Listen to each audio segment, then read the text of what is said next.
እግዚአብሔር ለዳዊት ቃል ኪዳን ገባለት የባህሬን ፍሬ በክቡር ዙፋንህ አኖራለሁ ብሎት ዳዊት ያን ሲሰማ እጅግ ተደስቶ አመነ በቃሉ በሐሴት ተሞልቶ ስለዚህ ለምንህ ዘወትር ድንግልን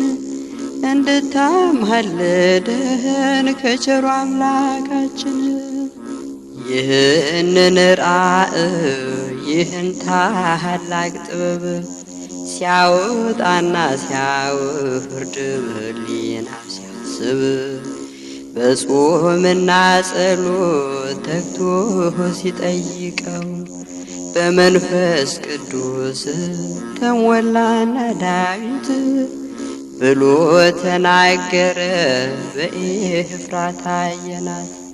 ስለዚህ ለምን ዘወትር ድንግልን እንድታማልደን ከቸሩ አምላካችን ጮኸ በታላቅ ድምፅ ድንግልህን ስላየ በእንባና በደስታ ሲያወድሳት ቆየ። በገናውን ነስቶ ምስጋና ሲጀምር ልደቱን ጥምቀቱን ስቅለቱንም ሳይቀር በራእይ አይቶታል አንድም ሳይቀነስ አንድም ሳይጨምር። ስለዚህ ለምን ዘወትር ድንግልን እንድታማልደን ከቸሩ አምላካችን በጸፍጸፈ ሰማይ ድንግል ልጇን አቅፋ እንደ ልዩ ኅብር በድምቀት ተጽፋ የዳዊት ከተማ የአንድዬ እናት ጽዮን እናታችን የነቢያት ትንቢት። ስለዚህ ለምን ዘወትር ድንግልን እንድታማልደን ከቸሩ አምላካችን በተሸፈነ ቃል ኤፍራታ ይላታል ከነቢያት አንዱ ሚክያስ አይቷታል።